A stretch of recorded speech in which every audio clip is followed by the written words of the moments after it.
there, this is the EduNews 360 on Joy Learning TV. My name is Comfort Aunt Teteria.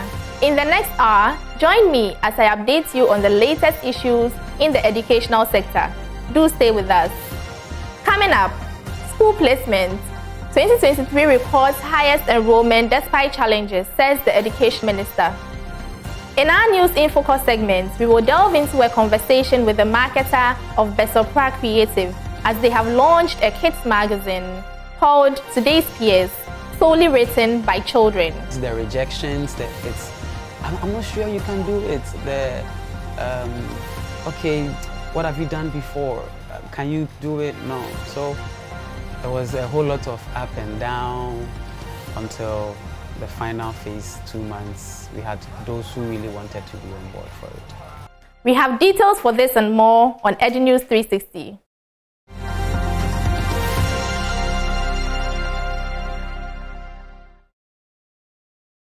Now to our first story. The Ministry of Education says it will continue to implement interventions aimed at enhancing the reading proficiency among school pupils, especially those at the foundational level. In 2015, the early grade reading assessments revealed that only 2% of primary 2 pupils could read and understand. But according to the ministry, a recent standardized test has shown remarkable improvements, with 38% of learners now demonstrating reading proficiency. Deputy Minister of Education, John Intim-Fodjo, spoke at this year's Central Regional Reading Festival. John Intim-Fodjo says the ministry has noticed significant advancement in the reading proficiency of children in the country's basic schools. He highlighted the stark reality that in a group of 10 individuals, only 1% would possess reading skills before COVID-19. And to combat this, the Ministry of Education has implemented targeted interventions with the ambitious goal of ensuring that 90% of learners acquire reading proficiency. We want our learners to be proficient in their mother tongue, whether Gruni, Dagbani, Tree, Fancy, Ga, Ever, whichever language that is approved and is their first language. We want them to be proficient in it. We also want them to be proficient in English, which is the official language of instruction. Therefore, a number of interventions have been implemented by the Ministry of Education together with our partners. Over the years, these interventions have proven very effective in improving the reading performance of our learners. One very key indicator, which we always compare, is the early grade reading assessment that was done in 2015, which indicated that out of the P2 learners across the country, only 2% were reading at grade level. Only 2% were reading proficiently in 2015. Now, due to the formidable and effective phonics-based approaches and interventions that we put in place, the learning activity, the training of teachers, transition to English plans that was done with the support of USID, the play-based pedagogy, and all the interventions with the support of UNICEF, with Saber Education, with Lively Minds, Right to Play, and other partners, we have been able to improve from that 2% of pupils learning at P2 to 38% as per the outcome of National Standardized Test 2022. The Deputy Minister indicated the improvement in reading proficiency reflect the Ministry of Education's dedication to tackling learning challenges and creating a more literate society. Central Regional Director of Education, Emmanuel Esuman, is upbeat that with play-based approaches and other interventions, the reading habit of the children will improve significantly. It is in order, very, very important, critical for every region to continue this festival. And then the reason is that when we do that, one, we give motivation to the children. And like I said, the theme for this year's Reading Festival Central is Read to Succeed. It is the basics. If you know how to read and with understanding at each grade level, it means you can go to whatever level in education you want to achieve. So reading is very, very important. The Reading Festival, the ministry says, is one of the avenues to help deal with learning poverty in Ghana. The headmasters of Ghana Senior High School and O'Reilly Senior High School have been asked to step aside for investigations into the alleged charging of unapproved fees and the selling of unauthorized items. Here are the letters of interdiction.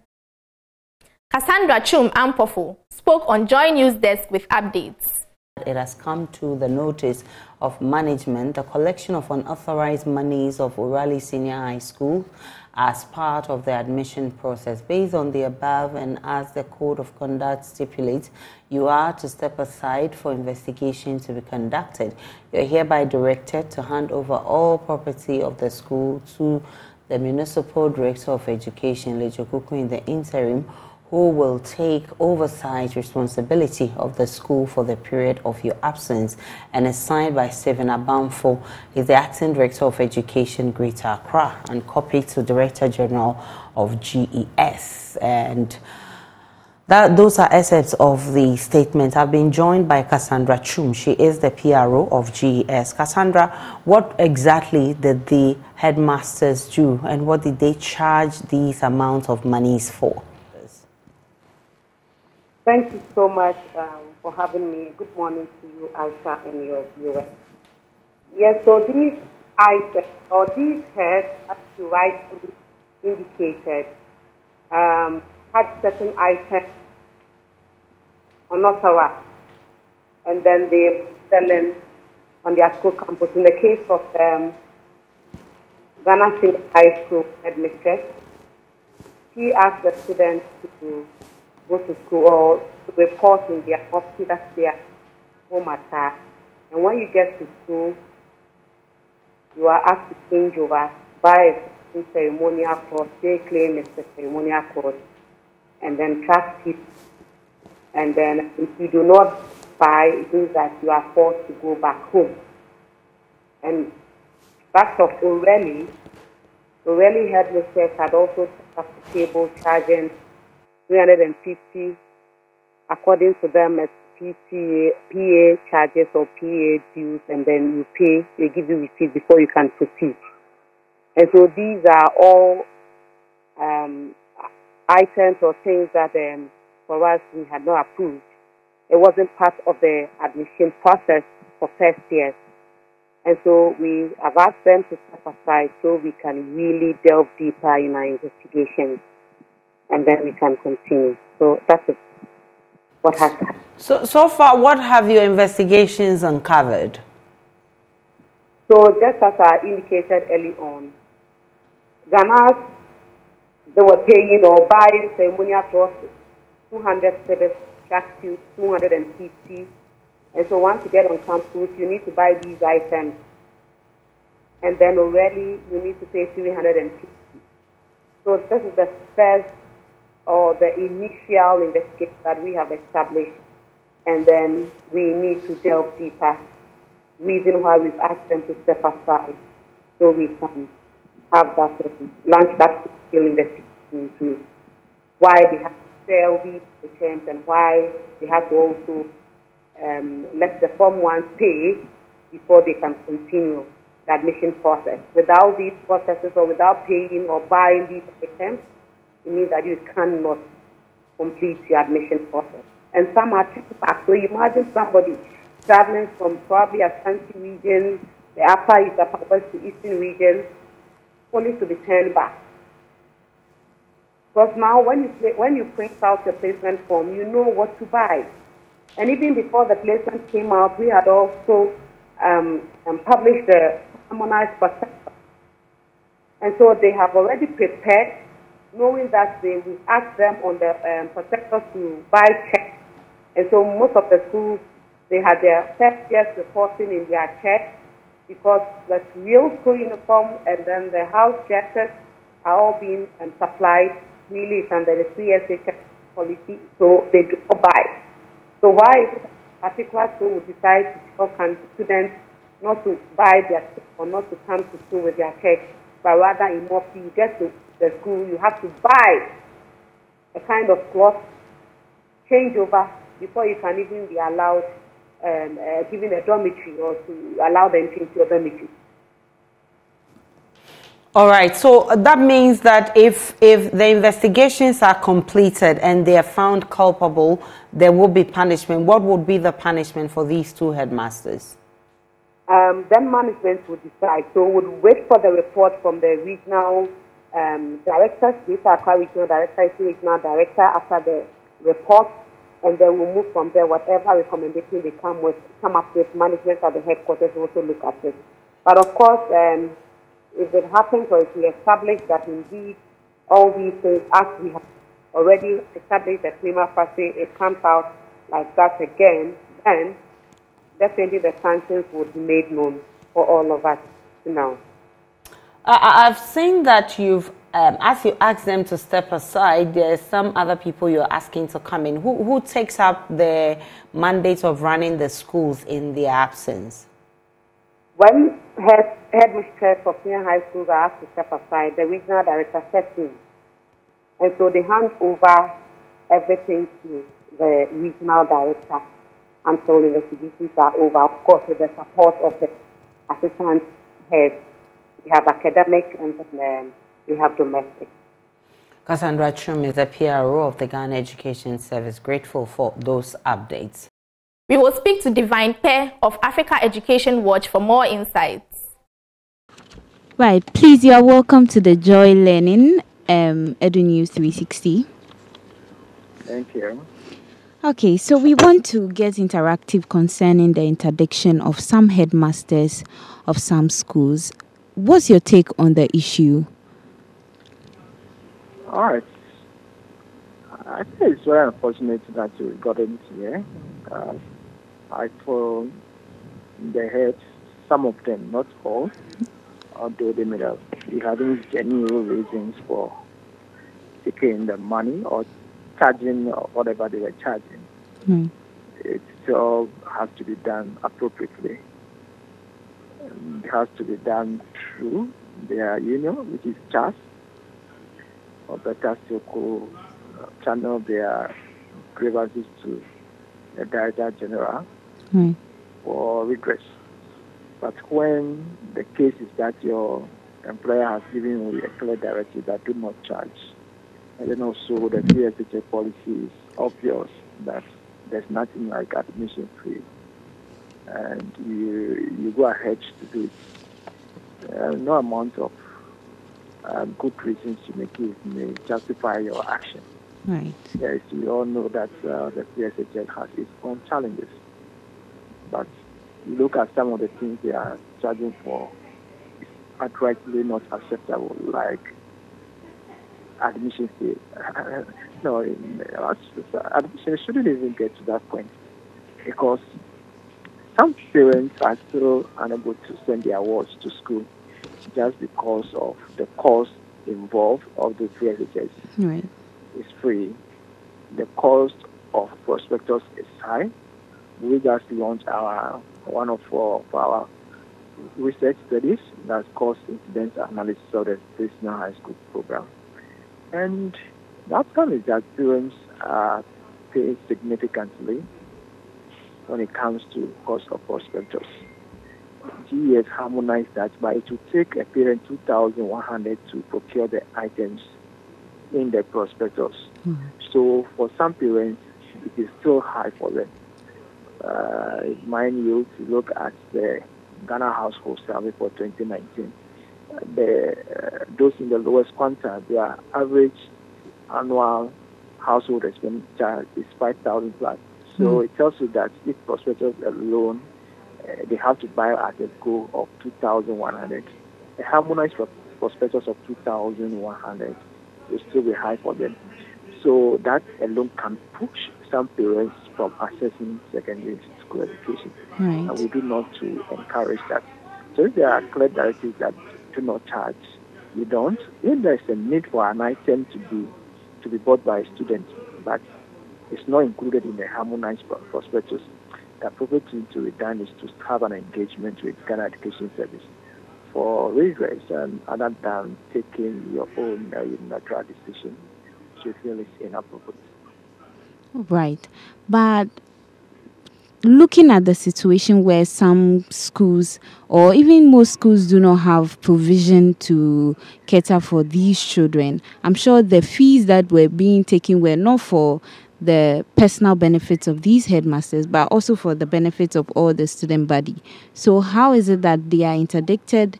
Because they want to help with the situations that, or the issues that may rise up when all of these students are admitted into the school. Like I said, there's nothing wrong if you want to help. If you want to help, make sure that it doesn't cost extra or undue burden on some people. Right. So that is one. It can be voluntary, but most importantly, it has to be done appropriately. Right. That's why I mentioned that you need to have an engagement with your superior through your union, so that this is an understanding. Because the parents, it's the same parents that reported the case to the GES for redress. It tells us that some of them have issue with that. Exactly. So as much as you may have good intention, it comes to the point that some parents have it difficult to procure those items or make expenditure on those items. That's why they are crying for help, reporting you to your employer to take action. So we don't need to get to that point of saying you want to address the situation and therefore you are charging extra. We have to ensure that government does what is acceptable and put that pressure. The parents will need to demand accountability from government to do what is right. Otherwise, if we allow these indirect costs, as far as the general research program is concerned, we will have some people still being priced out of secondary school education.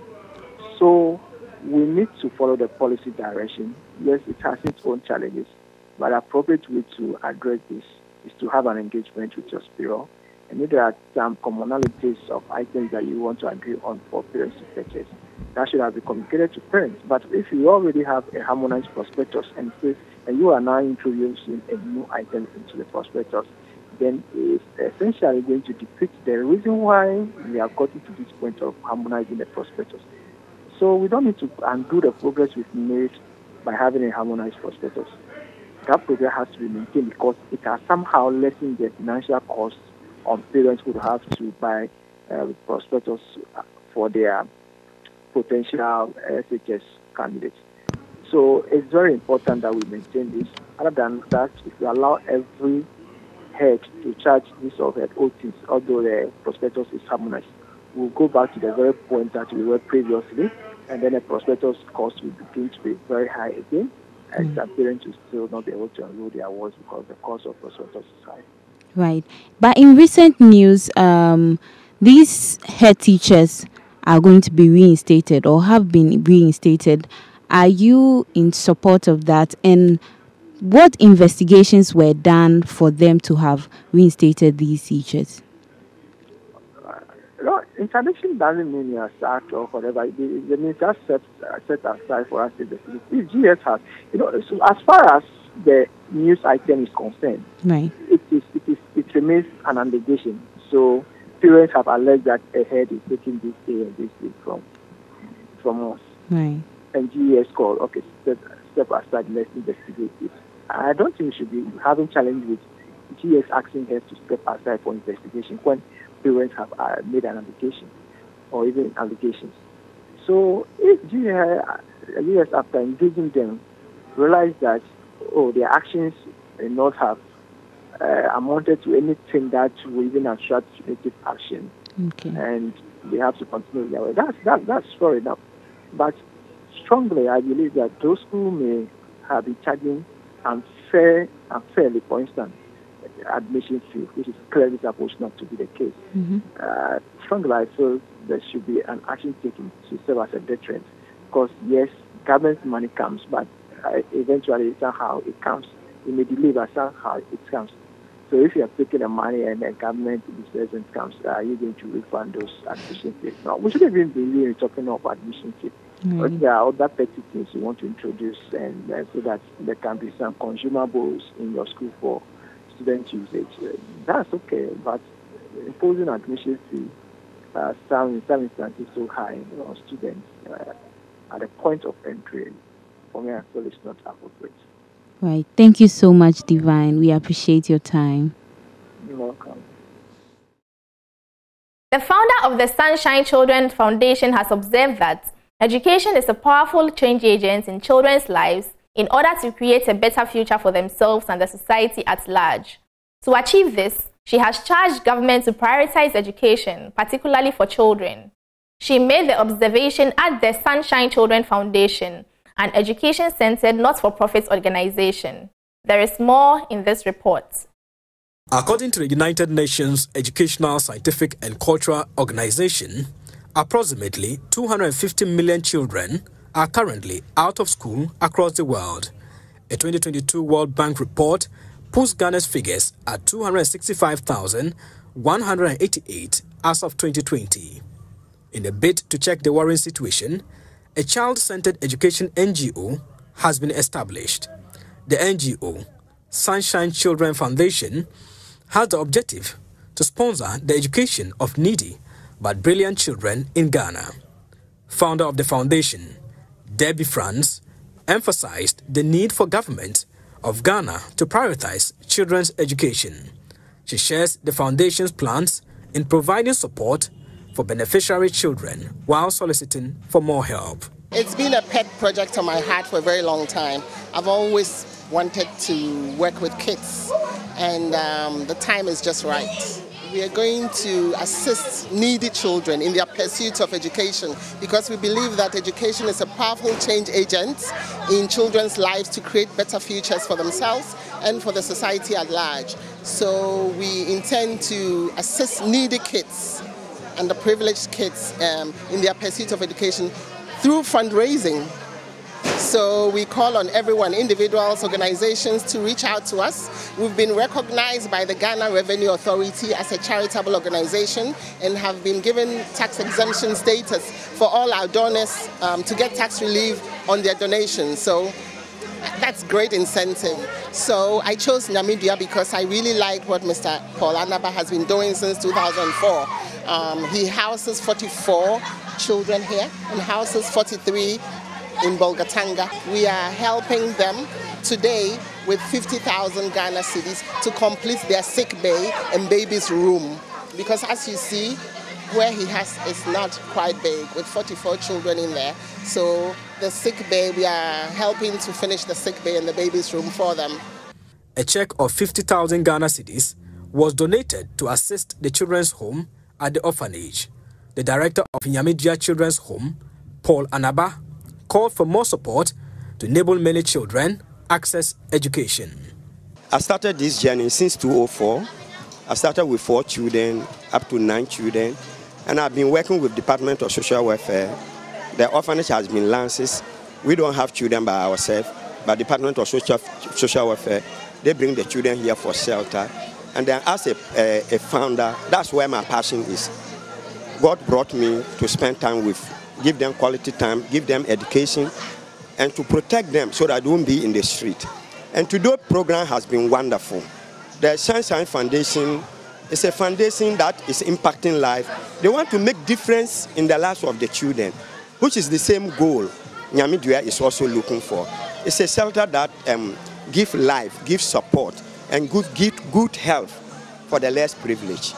So that's how I've been doing for all the years with my wife, and then I have workers who are helping me to give back to society by keeping these students and give them education. Since we are doing the sick bay, we need first aid. We need the nurses, even not even giving us, you can come. I mean, show us how to give this medicine to these students. It's also another work. We need bears, baby bears, so that we can put it in the sick bay, so that these students, we need toys, so that when they're sick and they are there, they should be able to go around. You don't just go and put them there. We need bases that we can put in their beds, and then they should sleep well. We need better for them. We don't just do it just like that. So we need people to come and help us so that we get it going. The Sunshine Children's Foundation was launched at the Nyamidia Children's Home at Nanakrom within the Adentan municipality. Education Minister Dr. Yao Osei Educhum has touted the achievements of his ministry in placing 95% of 2023 junior high school graduates into the various senior high schools, despite challenges encountered during the school placement process. According to the minister, 81% of students were automatically placed into their selected schools, with 19% depending on self-placement. The last general meeting of the Ashanti Regional House of Chiefs, chaired by the Asantehene Otumfuo Tutu II, invited the Education Minister, Osei Yaweduchum, to give an account of government's achievements in the sector. Several issues were addressed by the minister, including challenges with the 2023 SHS placement. Admitting to the challenges, the Education Minister, Dr. Osei Yaweduchum, says 95% of JHS graduates have been successfully placed into various schools, the highest in history. We've had a great opportunity of boosting the placement of students. You know, over the years, when you do the release, you may have about 30% of students not getting a school, and they have to go to the self-placement portal to look for a school. This year, we were able to do 81% automatic placement. These are students who received the schools of their choice, and then we're only left with about 19% of students who have to go to the portal and look for a school. So there has been a vast improvement. In fact, we've been able to place 95% of all the students who qualified to be placed, a major accomplishment this year. According to him, the government is committed to improving the educational sector. We have new high schools under construction. Science labs are being built in existing schools. WASI scores across the country we know has improved under Nana Danko Akufo-Addo. Literacy rate, which used to be 2% for primary 2 students in 2015, is now 38%. There's no doubt that we are seeing a major transformation. STEM education has been given a great boost. The Asantehene Otumfuo Tutu II, however, charged chiefs to inspect the educational infrastructure and its progress in their communities. English and mathematics were chechemu. Computerized The minister has explained everything to us, including the issues concerning the school placement. He has said a lot. What we have to do as chiefs is to also inspect the infrastructural projects in our communities. It is our duty to do so.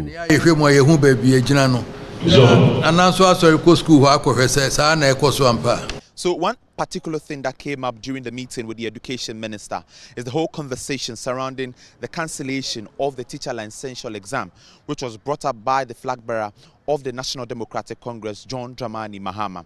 Well, the Asantehene was quite particular about this whole conversation surrounding the cancellation of the teacher licential examination. The Education Minister highlighted the importance of this whole teacher licential examination. He calls for a non-partisan dialogue in addressing the concerns. From the National House of Chiefs Auditorium, my name is Nana Boachi Dankwa Yadom, Kumase. You are still watching EduNews 360 on Joy Learning TV. We shall take a quick breather. When we come back, we will bring you our News in Focus segments.